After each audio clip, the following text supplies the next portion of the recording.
Cierra tus ojos un momentito, vamos a hacer una pequeña oración porque vamos a pasar ya directamente a la palabra y me gustaría que a partir ya de estos momentos prestáramos suma atención a lo que en esta tarde, pues en fin, el Señor tiene que decirnos y podamos recibir la palabra idónea para la vida de todos y cada uno de nosotros que estamos aquí. Él conoce tu corazón, tu necesidad, lo que estás pasando, lo que vas a pasar, todo está bajo el control del Señor, nada ocurre por casualidad. Por lo tanto, vamos a orar para que en esta tarde esta palabra pues te edifique, te anime, te consuele, te levante, te restaure, etcétera, etcétera. Padre Celestial, gracias de todo corazón te damos en esta tarde por este privilegio que nos das de poder estar aquí, Señor. Gracias por este regalo maravilloso que tú nos has dado de tu palabra. Queremos en esta tarde pedirte que tú nos hables, que toques nuestros corazones y podamos salir de aquí renovados y bendecidos y que verdaderamente, Señor, tu palabra hable a nuestras vidas. Señor, que esa palabra que va a ser expuesta ahora sea bendecida, sea dirigida por tu Espíritu Santo y que caiga en buena tierra, Señor, en corazones ya dispuestos y preparados después de este hermoso tiempo de alabanza y de adoración, y recibimos tu palabra con acción de gracias, Señor, en el nombre bendito de Jesús. Amén, amén. Quiero llevarles por favor al segundo evangelio, el evangelio que lleva por nombre Marcos, el capítulo 2, evangelio según San Marcos, capítulo 2. Vamos a leer este pasaje muy conocido, pero yo creo que nos va a venir muy bien a todos. Como dicen los hermanos de Filadelfia, nos va a hacer mucho bien, Por lo menos eso es lo que hemos pedido al Señor y confiamos que así sea.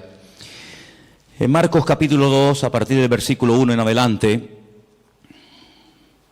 dice que Jesús entró otra vez en Capernaum. Cafer en hebreo significa pueblo, Naún es el lugar o es el nombre del profeta Naún. Así que Jesús utilizó durante algunos años de su ministerio el pueblo de Capernaum, el pueblo donde había nacido y se había criado el profeta Naún, como cuartel general. Y allí estando en Capernaum, después de algunos días, se oyó que estaba en casa. Lo más probable es que estuviera en casa de Simón Pedro, que vivía justamente allí también en esa ciudad. Y dice que inmediatamente se juntaron muchos, de manera que ya no cabían ni aún a la puerta. Les predicaba la palabra. Versículo 3 dice: entonces vinieron a él unos trayendo a un paralítico que era cargado por 4. Esto es una opinión personal, pero para cargar un paralítico no hace falta 4 personas, con 2 se puede llevar perfectamente. Probablemente el hombre llevaría tanto tiempo acostado que ya el hombre estaba un poquito ya pasado de peso, ¿no? Y entonces hacía falta 4 personas. Es una opinión personal, simplemente, no tiene mayor importancia. Como no podían acercarse a él a causa de la multitud, descubrieron el techo de donde estaba. Eran techos de paja, de hojas de palmera, de tierra, por lo tanto era muy fácil. Y haciendo una abertura bajaron el lecho en el que yacía el paralítico. Ahora comenzamos a ver cosas muy llamativas, muy interesantes. Versículo 5. Al ver Jesús la fe de ellos, ¿verdad que no habla de la fe del paralítico? En ningún momento. Habla de la fe de ellos, es decir, de los 4 que traían al paralítico, y me llama la atención que dice, al ver la fe. Luego el Señor puede ver la fe. Tal vez nosotros, seguramente no. Pero el Señor dice que cuando vio la fe de ellos, le dijo al paralítico: hijo, tus pecados te son perdonados. Estaban allí algunos de los escribas, los cuales cavilaban en sus corazones, como siempre. ¿Por qué habla este así? Blasfemias dice. ¿Quién puede perdonar pecados sino solo Dios? Conociendo luego Jesús en su espíritu que cavilaban de esta manera dentro de sí mismos, les dijo: ¿por qué caviláis así en vuestros corazones? ¿Qué es más fácil? ¿Decirle al paralítico, tus pecados te son perdonados? ¿O decirle, levántate, toma tu lecho y anda? Ustedes sabrán que es más fácil, ¿no? Si una cosa o lo otro. Pues para que sepáis que el Hijo del Hombre tiene potestad, ha recibido autoridad en la tierra para perdonar pecados, le dijo al paralítico: a ti te digo, levántate, toma tu lecho y vete a tu casa. Entonces él se levantó enseguida y tomando su lecho salió delante de todos, de manera que todos se asombraron y glorificaron a Dios diciendo: nunca hemos visto tal cosa. ¿Cuántos dicen amén? Amén. Qué bueno. Seguramente este pasaje ustedes ya lo han oído en cantidad de ocasiones, lo han leído, lo han escuchado en sermones, etcétera, etcétera. Pero en esta tarde le vamos a dar un enfoque diferente. Porque para entender ciertas y determinadas cosas que Cristo hacía y decía, hay que hacer un esfuerzo y volver a su época. ¿Cómo pensaba la gente? ¿Qué estilo de vida llevaban? ¿Cuáles eran sus tradiciones, sus leyendas, sus costumbres? Y entonces vamos a entender mucho más lo que el Señor dice en este pasaje y lo que a continuación también hace.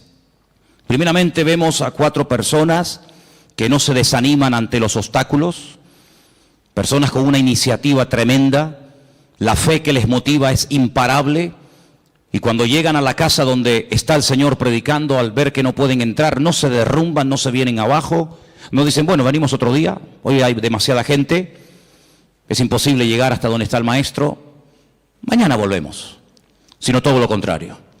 Vemos que la fe nos motiva a seguir adelante, a pesar de los obstáculos, a pesar de las dificultades. La fe es el motor que mueve nuestra vida, nuestras acciones, nuestras palabras, nuestros pensamientos. Y esta gente sube a lo alto del terrado, y dice la palabra de Dios, como hemos leído, que hacen un agujero en el techo, y descienden a este hombre hasta llegar hasta donde está el Señor. Luego vemos que la fe es el ingrediente indispensable para que tú y yo no nos vengamos abajo en momentos de dificultades en la vida.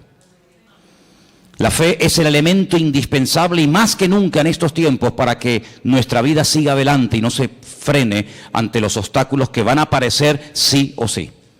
Por eso una de las razones por las cuales el Señor nos dio la fe, no solamente es para que inicialmente le conociéramos y tuviéramos un encuentro y una experiencia personal con Él, sino que la fe también nos ayuda a mantenernos, no solamente a alcanzar la salvación a través de Cristo, de sus méritos, sino para que haya una vida de mantenimiento y de proceso y de acceso continuo a las bendiciones del Señor. Vemos que la fe no detuvo a esta gente, sino que la fe les ayuda a vencer obstáculos. Probablemente si no hubieran tenido fe hubieran dicho, vámonos, ¿qué hacemos aquí?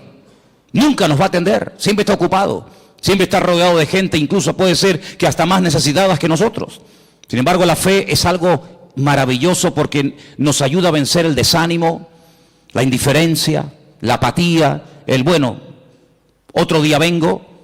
Por eso es fundamental que la fe que tienes, la vives, la uses, para que cuando te vengan los obstáculos que te van a venir a lo largo de tu vida, de la índole que sea, tú puedas vencer cada uno de ellos y utilizar los problemas como una especie de plataforma o de trampolín para conocer las grandezas y las maravillas del Señor en tu vida. ¿Cuántos dicen amén? Ahora vamos a pasar a las primeras palabras que el Señor Jesucristo le dirige a este hombre.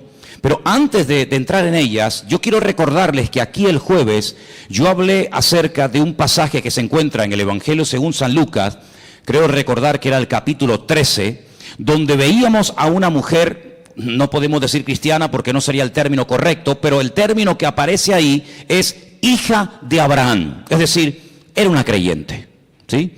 No era una pagana, una idólatra, una que pasaba por la calle y entró a ver qué pasaba allí, sino era una mujer judía, una mujer que había sido criada en la ley de Moisés, en las costumbres del pueblo de Israel, y dice que durante 18 años había tenido que soportar, había tenido, digamos, entre comillas, que resignarse a la cruda realidad de que a pesar de su fidelidad a la sinagoga, a pesar de su conocimiento de la Escritura, dice la Escritura que ella no se podía enderezar de ninguna manera.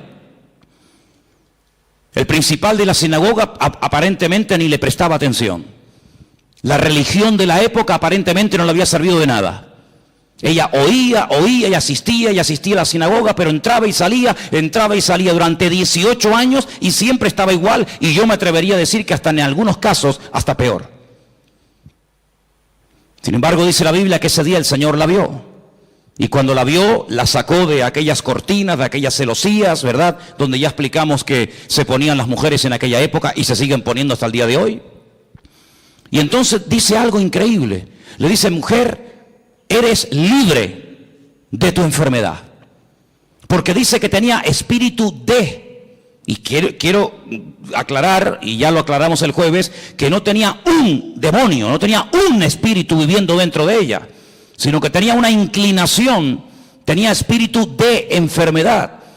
Y el Señor tuvo que desatarla espiritualmente hablando. No estaba poseída, estaba atada espiritualmente hablando, que son dos cosas distintas. Y dice la Biblia, yo he hecho hoy en el mundo espiritual lo que ustedes hacen todos los días cuando desatan a vuestras bestias, a vuestros mulos, ovejas, camellos o lo que sea, y lo lleváis a beber y luego volvéis, y cuando lo traéis lo volvéis a atar. Luego lo mismo que vosotros hacéis en lo físico, yo lo acabo de hacer en lo espiritual en esta mujer. Y la evidencia de que ahora está desatada, la evidencia de que ahora es libre, es que se puede enderezar. Ella se enderezó y comenzó a glorificar al Señor. Y vimos el día jueves cómo hay ataduras espirituales que se manifiestan en, entre comillas, enfermedades o en deformidades o en problemas de tipo físico. Esta mujer no tenía problemas de artrosis. Esta mujer no tenía la columna torcida, no tenía una escoliosis. Esta mujer tenía un problema de tipo espiritual que se manifestaba y se podía ver, se hacía visible por una curvatura exagerada. Y dice Lucas, que es un médico, que bajo ninguna manera esta mujer se podía enderezar. Luego hay ataduras invisibles que se manifiestan de una forma visible. En este caso, lo que tenía por dentro se manifestaba por fuera. Pero en esta porción, en este capítulo que hemos leído, vamos a ver cómo una persona mentalmente puede estar también atada. En aquellos días, la filosofía de vida era la siguiente: enfermedad, persona enferma, significa que esa persona está en pecado. Porque si no estuviera cometiendo un pecado, la enfermedad no podría tener ningún lugar, ninguna cabida en la vida de esa persona. Fijaros hasta dónde se llegaba. Claro que antes de la caída del hombre, la enfermedad no existía. La enfermedad vino a consecuencia de la desobediencia, de la rebelión del hombre. Pero no necesariamente toda persona creyente en la actualidad que está enferma necesariamente está cometiendo un pecado. Porque esa filosofía de vida lo único que trae es condenación. Y donde hay condenación, Dios no está, porque Dios nos libra de toda condenación.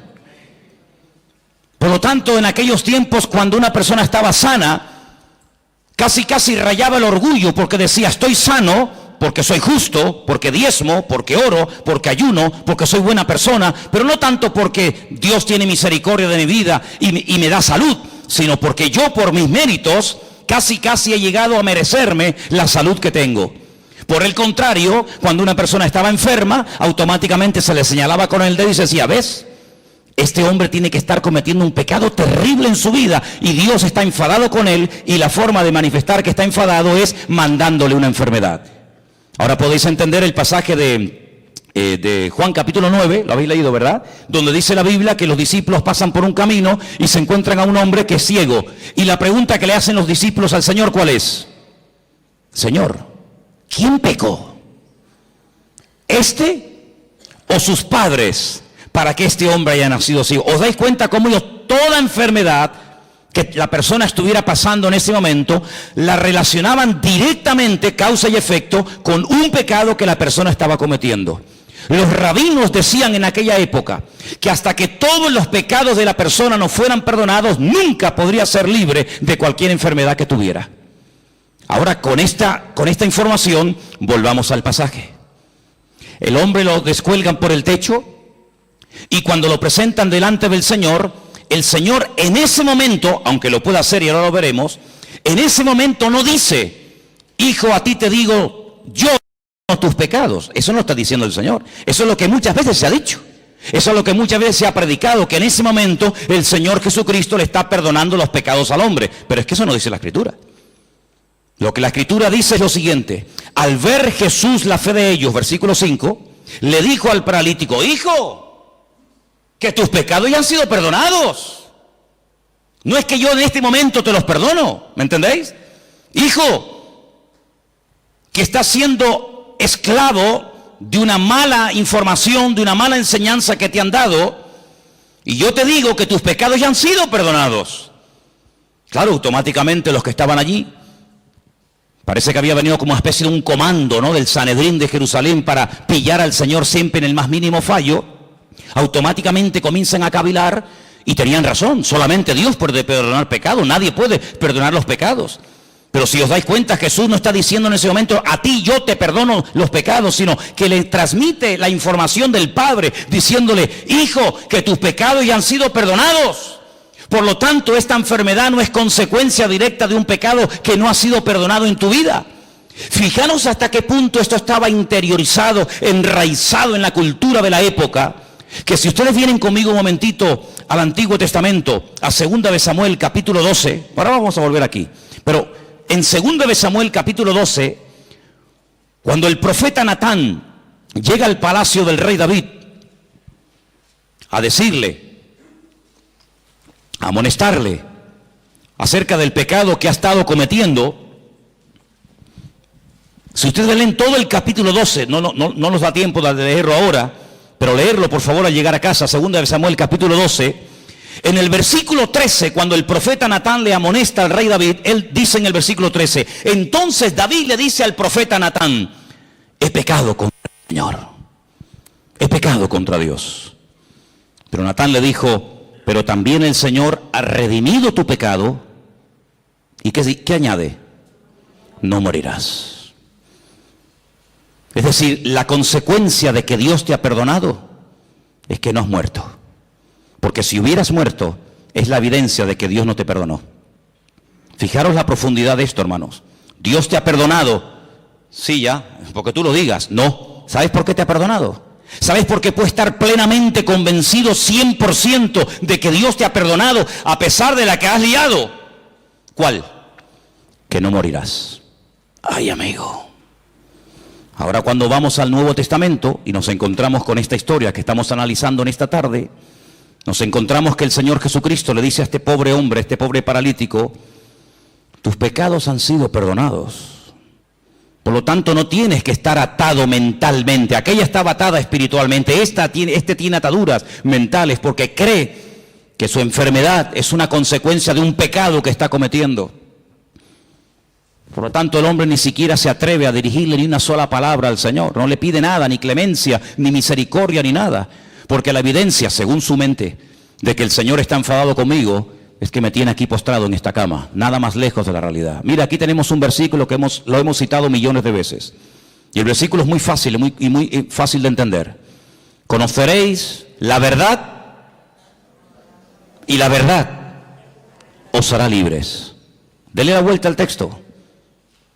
En vez de creer en la verdad que trae libertad a tu vida, cree en una mentira y serás la persona más esclava y la persona más deprimida y la persona más amargada de todo el planeta Tierra.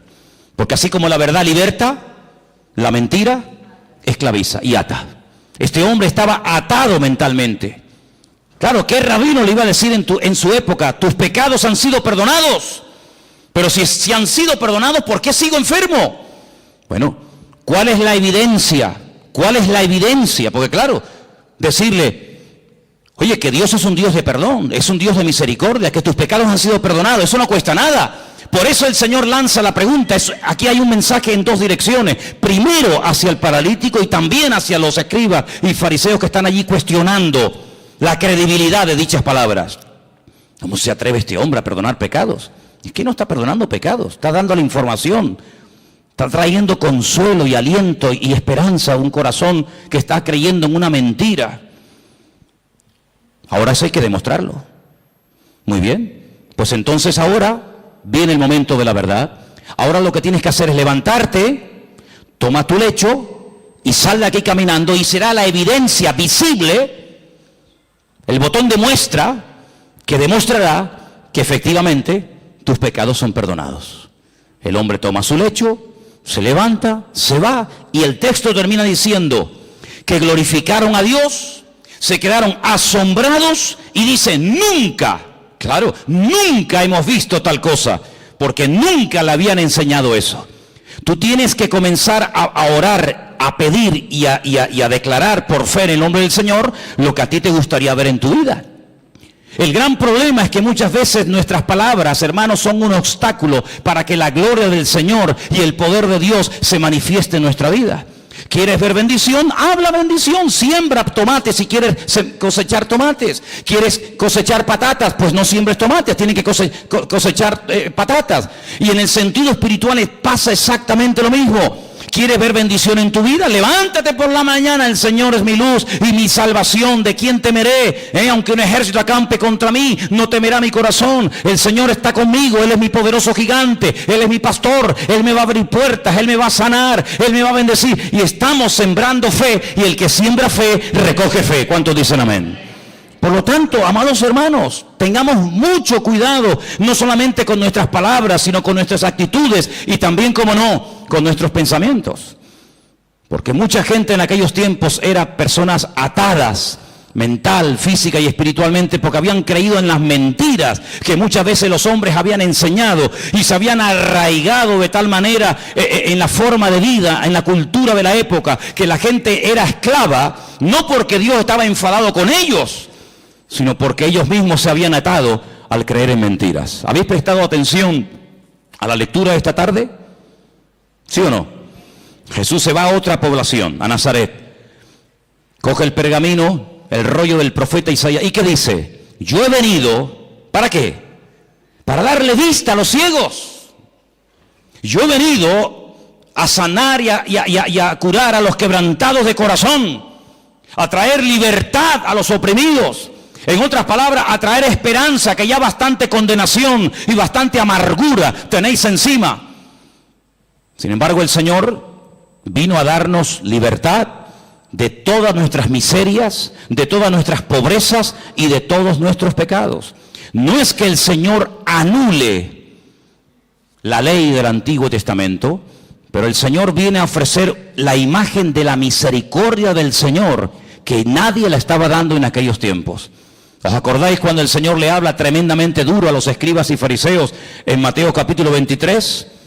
Si diezmáis esto, diezmáis lo otro, oráis, recorréis tierra y mar para ganar un prosélito y hacéis, pero os habéis olvidado de lo más importante, misericordia quiero y no sacrificio. Sois capaces de hacer sacrificios, de caminar, de sudar, de patear por aquí, subir montañas, hablar con este, hablar con el otro, de ayunar días y días, de diezmar la semilla, de colar esto, de colar lo otro. Y lo más importante, que es la misericordia. Pero ¿cómo van a aplicar misericordia si ellos no conocen a un Dios de misericordia? Hay gente, no sé qué concepto de Dios tiene, pero el concepto que tenemos que tener en el día de hoy de nuestro Dios es que nuestro Dios es un Dios de amor y para siempre su fidelidad, y es un Dios misericordioso. ¿Cuántos dicen amén? No es que pasa por alto el pecado, pero es un Dios que quiere perdonar, se goza en perdonar. Ahora, la Biblia nos enseña que cuando, por ejemplo, el rey David pecó y desobedeció contra el Señor, ya no mataba en la proporción en la que lo hacía al principio, sino que ya obtenía victorias, pero no en la medida que las hacía al principio. Ya mataba de 1000 en 1000, en vez de 10.000 en 10.000 como al principio. Es decir, hubo un decrecimiento, menguó en la gracia del Señor en su vida. Necesitaba una restauración interior. Y entonces, ¿cómo le vino esa restauración? Bueno, yo siempre he dicho que sin confrontación no se produce un cambio interior. Tiene que haber un momento en el que el Señor nos confronta, el Señor señala y dice, tu pecado, tu problema es este. En ese momento tenemos dos opciones: optar por el camino del medio, hacernos el loco como que no hemos hecho nada malo; optar por un camino que consiste en amargarme, en deprimirme, en condenarme; o escoger el camino correcto y verdadero, que es el de la misericordia del Señor.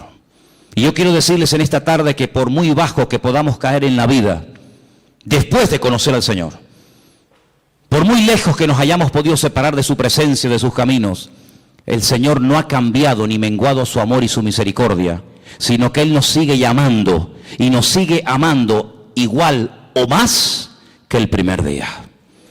A ti te digo que Dios te ha perdonado los pecados, y la evidencia de que Dios no está enojado contigo, la evidencia de que Dios no está enfadado contigo, es que si quieres te puedes levantar ahora. Pero ya ni lo intentaba, ya se había resignado a vivir toda la vida bajo ese peso, dependiendo de que lo llevaran o lo trajeran las personas. Sin embargo, amados hermanos, tú no tienes que depender de nada ni de nadie para caminar, para sentirte libre, sino que tu libertad no depende del hombre, tu libertad depende de la obra que Cristo ha hecho por ti en la cruz del Calvario. ¿Cuántos dicen amén? Dale un fuerte aplauso al Señor en esta tarde. Dile gracias porque tú me perdonas. Aleluya. Amén. Hay un versículo en San Juan capítulo 5 que quiero leer, San Juan capítulo 5, versículo 22, donde vemos que el Padre delegó en el Hijo plenos poderes para perdonar pecados y para cualquier cosa. Y quiero que lo leamos porque no quiero que penséis que estoy tratando de decir que Jesús no tenía autoridad para perdonar pecados, no estoy diciendo eso. De hecho, el versículo que vamos a leer ahora nos demuestra que el Padre delegó, dice, este es mi Hijo amado en el cual delego, en el cual deposito toda mi confianza.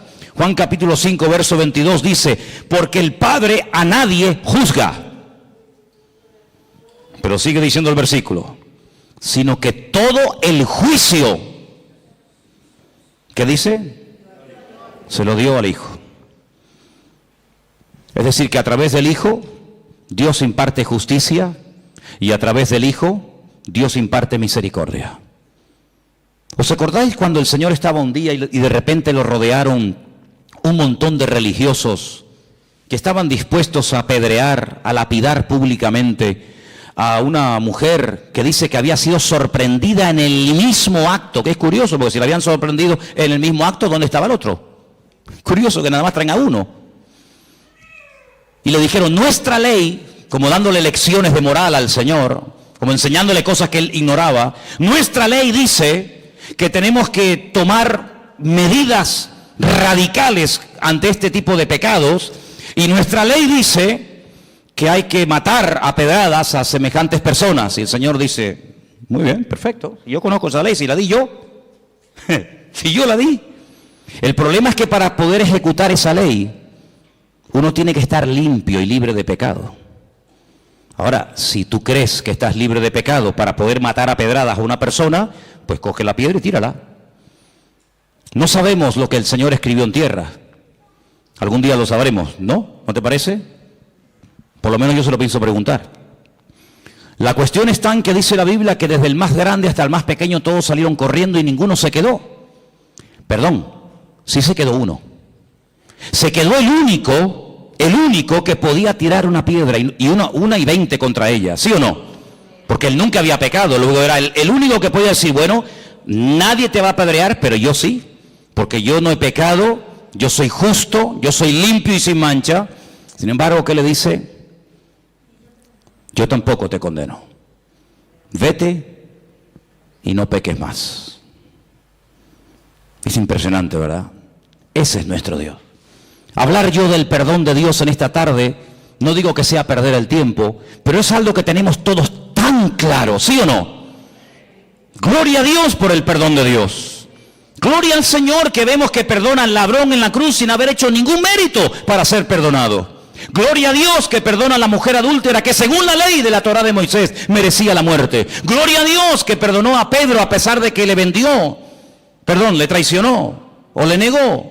Ponle el adjetivo que quieras. Gloria a Dios que no hay pecado que Dios no pueda perdonar. Hablar del perdón de Dios, hermano, para nosotros no es una predicación, es una realidad. Es algo que hemos experimentado. Todos los que estamos aquí, o la inmensa mayoría, sabemos que el Señor, tanto antes como después de haberle conocido, nos ha tenido que perdonar muchas veces, ¿sí o no?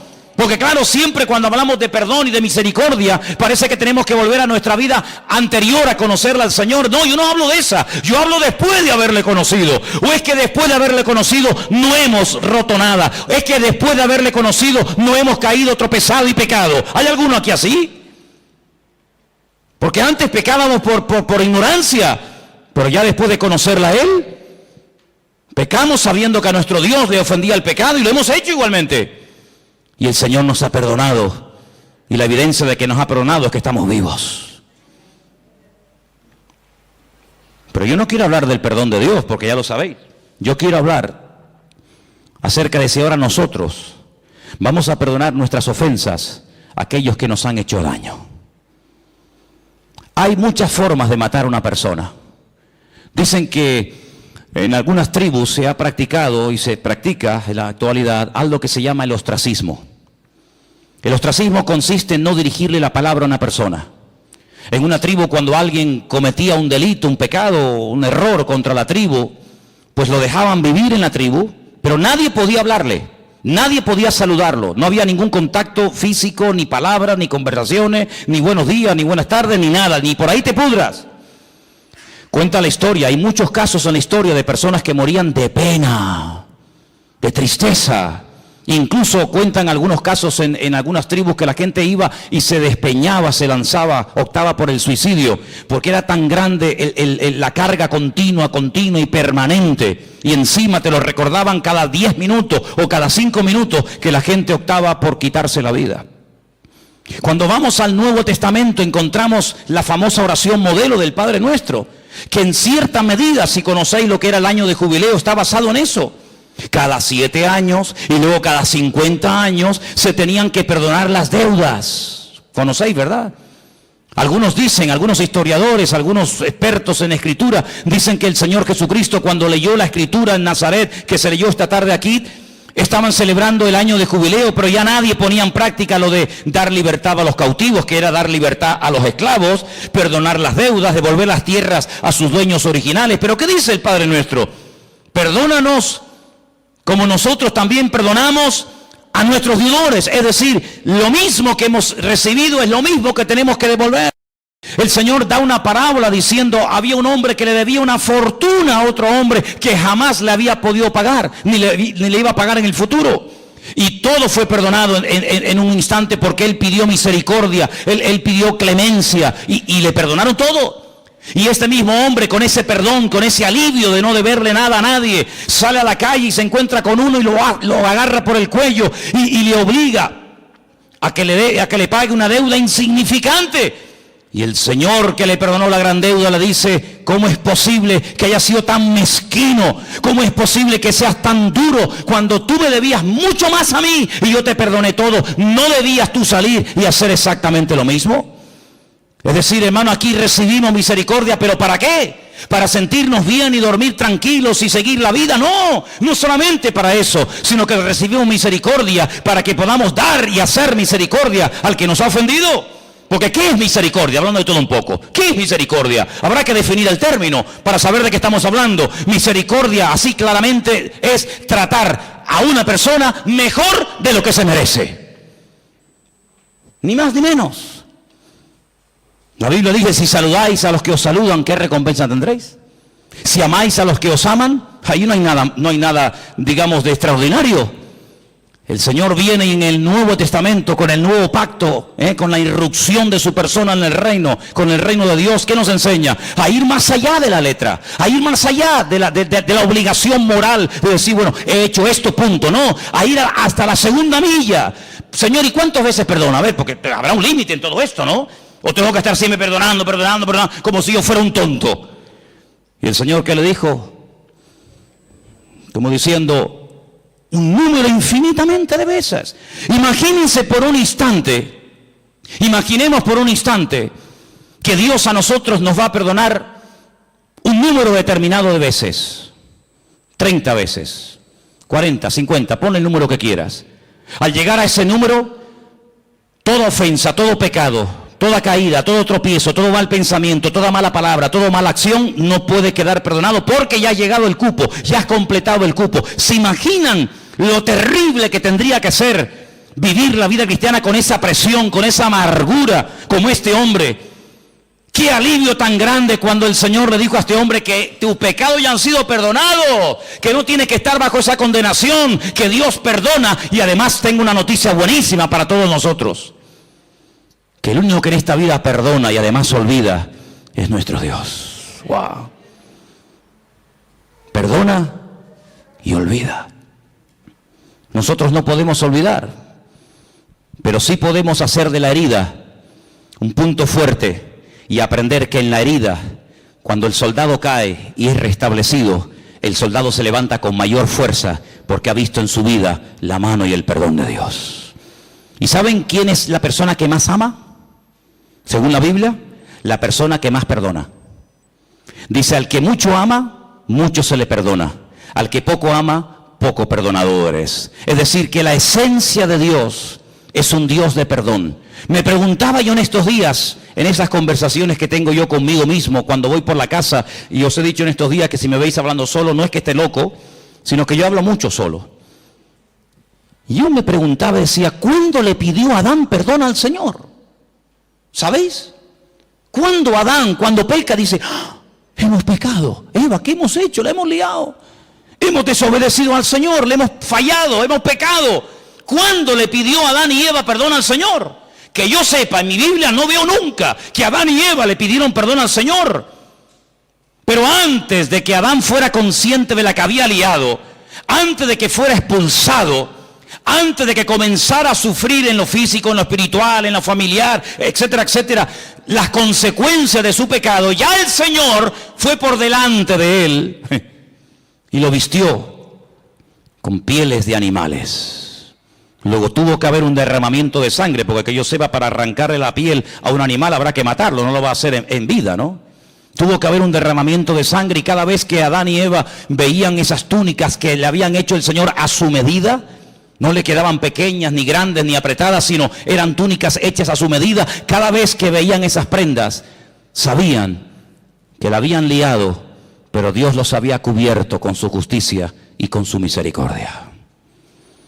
Y ese es el concepto que tenemos que tener constantemente en nuestra vida. Mi Dios es un Dios santo, no tolera el pecado, pero es un Dios que si llego a pecar, Dios, siempre que haya un arrepentimiento, siempre que haya un genuino arrepentimiento, mi Dios, que lo conozco perfectamente, sé que mi Señor siempre me perdonará, siempre me restaurará y siempre me dará una segunda oportunidad. ¿Cuántos dicen amén? Dile al que está a tu lado, Dios perdona y olvida. Así es, aleluya. Dios perdona y Dios olvida. Bendito sea el Señor. Algo que hace años escuché y tal vez nos puede hacer mucho bien en esta tarde a todos y a cada uno de nosotros es, cuando me encuentro en una situación, no sé, de enfermedad, de dolor, de tristeza, de angustia, en fin, de lo que sea, hazte la siguiente pregunta: ¿qué haría en mi lugar el Señor Jesús? Imagínate que una vecina, no sé, te tira agua sucia en la puerta, te raya el coche, te insulta, te critica, no sé qué. Por poner un ejemplo, ¿qué haría Jesús si la vecina de al lado de su casa donde él estaba posando esa noche le hiciera semejante detalle? ¿Qué haría el Señor? ¿Qué haría el Señor si alguien llega y te insulta y te amenaza y te denuncia y te no sé qué y te no sé cuánto? ¿Qué haría el Señor? Eso es lo que nosotros tendríamos que hacer. Ni más ni menos. Exactamente lo mismo que haría el Señor. Es interesante notar que cuando el Señor Jesucristo resucitó, la Biblia nos da una lista muy detallada de las personas, lugares que fue a visitar después de su resurrección. A una de las personas que específicamente fue para encontrarse con él, para restaurarlo, ¿sabéis de quién hablo, verdad? Del apóstol Pedro. Id y decirle a mis discípulos y a Pedro.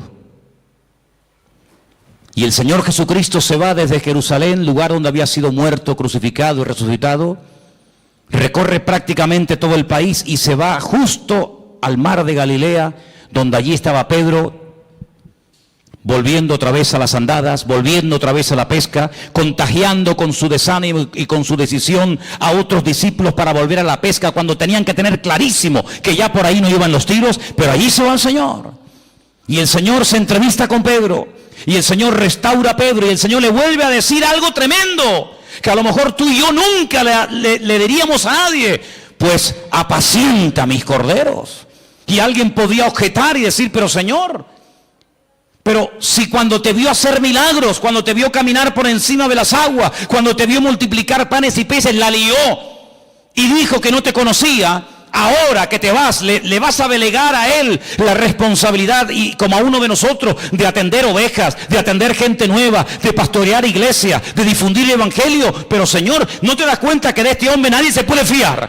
Que ya la lió una vez, y si la lió una vez, ¿Quién nos asegura que no vuelva a hacerlo? Bueno, tenemos un pasaje tremendo para que veáis la reacción del Señor y la reacción del hombre ante un pasaje o una circunstancia parecida. Dice la Biblia que hubo un desacuerdo terrible entre Pablo y Bernabé. ¿Por qué? Porque dice que Marcos en el primer viaje misionero los había abandonado, ¿sí o no? Y llega el momento de celebrar el segundo viaje misionero. Y Bernabé dice, bueno, pues vamos otra vez juntos. Marcos, yo, Bernabé, y tú, Pablo, y Pablo dice, bajo ningún concepto, de ninguna manera. ¿Pero por qué? Porque este hombre nos abandonó en el primer viaje, ¿no te acuerdas? Que cuando se pusieron las cosas difíciles y cuando hubo problemas, cogió y se mandó a mudar y nos dejó tirados. Y Bernabé le habrá dicho, bueno, pero es verdad, tienes razón, yo estaba allí, yo sé lo que estás diciendo, pero vamos a darle una segunda oportunidad al chico. Ya ha crecido, ya ha madurado, ha pasado un tiempo, capaz que el hombre se ha arrepentido, ha recapacitado, se ha dado cuenta de que así no se puede ir por la vida. Ahora sí, ahora no, ahora cuenta conmigo, ahora no estoy para nadie. Y Pablo dice, bajo ningún concepto. Y dice que hubo tal desacuerdo entre estos dos grandes hombres de Dios, Bernabé y Pablo, que dice la palabra que Pablo se fue por tierra con Silas y se fue Bernabé por mar a la isla de Chipre, de la cual era, con Marcos. Así actúan los hombres, así actuamos los seres humanos. Como dicen algunos, el que la hace la paga, ¿verdad? Ni perdono ni olvido, dicen otros. Terrible. Sin embargo, el Señor Jesucristo llega a Galilea y podía haberse reunido con Juan, con Santiago, con Tomás, con Felipe, etcétera, y decir, bueno, Pedro, tú me dijiste que no me conocías, tú blasfemaste, tú dijiste que no querías saber nada de mí, por lo tanto, déjanos en paz, vete con los tuyos, que yo tengo a mi gremio. No. Yo quiero volver a incorporarte, yo quiero volver a integrarte y quiero volver a confiar en ti. De hecho, te lo digo. Apacienta mis corderos, apacienta mis ovejas. Y ese es nuestro Dios, ese es nuestro Señor Jesucristo, ese es nuestro Dios, un Dios de misericordia, un Dios que nos ha perdonado, pero no para que, como dije antes, podamos dormir tranquilos y decir, ay, qué bueno, ya mis pecados están todos perdonados. No solamente para eso, sino para enseñarte un modelo, para enseñarte un nuevo estilo de vida y para decirte lo que has aprendido y recibido es exactamente lo mismo que tienes que enseñar y transmitir a toda persona que a lo largo de la vida te ofendan. Porque dicho sea de paso, cuando alguien te ofende es porque Dios le permitió que te ofendiera. Algunos dirán, ¿cómo? No lo he entendido. Te lo voy a explicar para que lo entiendas. Cuando el rey David huía de Jerusalén porque su propio hijo Absalón, al que amaba con locura, fíjate cómo lo amaba, que viola a una de sus hijas. Sí, le quita el habla durante un tiempo, pero en el fondo David amaba con locura a su hijo Absalón. No hacía honor a su nombre. Padre Shalom, paz, el padre de paz, y era un guerrero, era un traidor terrible. Un hombre que dice que se paraba en las puertas de Jerusalén y cuando alguien venía a consultar, a pedirle consulta o consejo al rey, dice que él robaba el corazón del pueblo. Ay, si yo fuera rey, ay, si me nombraran rey, mi padre siempre está liado, siempre está ocupado, yo le trataría con benevolencia. Un ladrón de corazones, terrible. La palabra del Señor nos enseña que quería matar a su propio padre. ¿Qué hace David? Sí, van a ir al campo a buscarlo, van a ir a por él, pero por favor, tener misericordia de mi hijo, ¿eh? No me le hagáis daño, no me lo matéis. No le hicieron caso, todos sabemos, ¿verdad? El resto de la historia. Pero cuando David salía huyendo descalzo y llorando, subiendo la cuesta del Monte de los Olivos, como dice en el Antiguo Testamento, dice que le salió en el camino un hombre tirándole piedras, escupiéndole, maldiciéndole. Hombre sanguinario, eso te pasa porque has derramado sangre inocente. Y le está recordando ¿qué? Le está recordando la muerte de Urías. No es que mató al gigante Goliat, ese día lo aplaudieron, pero le están echando en cara todos los pecados que había cometido. Qué crueles somos, Cuando queremos ser buenos, somos los más buenos del mundo. Cuando queremos ser crueles, rebuscamos en el cajón de la basura para justificar nuestras miserias. Como le decía un día al Señor a Job, ¿me vas a condenar a mí para justificarte tú? Es increíble, ¿verdad? Cuando queremos justificarnos y salir por la vida de bueno, buscamos todas las miserias de todo el mundo. Y mira fulano, y mira lo que hizo, y mira lo que dijo, y mira lo que y el Señor dice, todo lo que te hagan a ti son pajitas, pero todo lo que tú tienes son vigas dentro de tu propio ojo, querido. Y dice la Biblia que cuando aquel hombre comenzó a maldecir, a tirar piedras contra el rey David, un soldado le dijo, mi señor, ¿me das permiso para que vaya y arremeta contra ese hombre y lo mate y lo deje seco en el sitio? Y le dijo, no levantes la mano contra él, porque si me está hoy maldiciendo y me está tirando piedras y se está portando así de mal conmigo, es porque mi Dios se lo ha permitido. Porque mi Dios es el que somete a los enemigos más grandes y poderosos que yo bajo la planta de mis pies. Pero la Biblia dice que hay tiempos en la vida para reír. Cuando sea tiempo de reír, mátate de la risa, disfruta. Pero cuando sea tiempo de llorar, no quieras reír, porque si es tiempo de llorar, como dice la Biblia, llora todo lo que puede, porque por cada lágrima que salga de tu corazón, el Señor trae una restauración y trae algo nuevo, una bendición nueva para tu vida. Así que si hoy es tiempo de humillación, hoy es tiempo de huir, hoy es tiempo de sufrir, de llorar, ¡gloria a Dios! Y llegó el momento cuando David volvió, y ese mismo que se le había aparecido en el camino para matarlo, para humillarlo, fue el primero que fue a darle la bienvenida diciendo: Rey David, perdóname, lo siento, se me fue la olla, no sé lo que me pasó aquel día. Y David le dice: tranquilo, no te preocupes, venga, vete para casa, que aquí no ha pasado nada. ¿Te das cuenta, hermano? Esto no es fácil, esto no se aprende tocando un botón ni leyendo un libro. Esto es una lección que tendremos toda la vida para aprenderla. Pero cuanto antes la aprendamos, antes vamos a crecer y antes vamos a madurar. Y estamos viviendo en unos tiempos donde Dios está poniendo a prueba el corazón de los hijos de Dios. Apocalipsis capítulo 3 dice que por cuanto hemos sido fieles y no hemos negado su palabra, el Señor nos guardará de la hora de prueba. Escuchen bien, de la hora de prueba que ha de venir sobre todos los habitantes de la tierra. Y dice por ahí otro texto, y lo conocéis, que el juicio tiene que comenzar primeramente, ¿por dónde? Por la casa de Dios. Dios tiene que comenzar a limpiar nuestras miserias. ¿Hay alguien aquí que pueda levantar su mano y decir: yo nunca he tenido problemas con la pornografía, yo nunca he tenido problemas con la crítica, yo nunca he tenido problemas con la soberbia, yo nunca... Por favor, cuerpo a tierra todo el mundo. No hay ninguno de los que estamos aquí esta tarde que pueda levantar la mano diciendo: yo soy justo y jamás en mi vida por mi mente ha pasado ningún mal pensamiento, ninguna mala palabra, ninguna mala actitud. Increíble, nuestras miserias son terribles. Si no fuera por la misericordia del Señor, no tendríamos ningún derecho de estar tú y yo esta tarde en este lugar. Pero es la misericordia de Dios, no son nuestros méritos, no es nuestro conocimiento, no es nuestra experiencia, no es nada, sino es el amor de Dios el que nos permite estar aquí, a ti y a mí. Y si no fuera por el amor de Dios, nos barrería un plumazo a todos y a cada uno de nosotros. Por lo tanto, amados hermanos, vamos a aplicar lo que el Señor aplicó en nuestra vida, que nos hizo tanto bien, y fue perdonarnos y aceptarnos tal y como somos. ¿Y cuándo viene el cambio? Pues poco a poco, o hemos cambiado ya radicalmente, ya no hay nada en nuestra vida. Todavía hay cosas que tienen que ser superadas y cambiadas, pero hoy el Señor nos recuerda lo mismo que le dijo a aquel pobre paralítico que estaba atado psicológicamente: hijo, que tus pecados ya han sido perdonados. Y cuando te levantes mañana por la mañana, o te vayas a dormir esta noche, o vayas conduciendo a tu casa, o me da igual a dónde vayas, recuérdate siempre que todos y cada uno de los pecados que cometimos delante del Señor, siempre y cuando hubo un genuino arrepentimiento y le confesamos nuestros pecados a Él, dice la Biblia, Él es fiel y justo.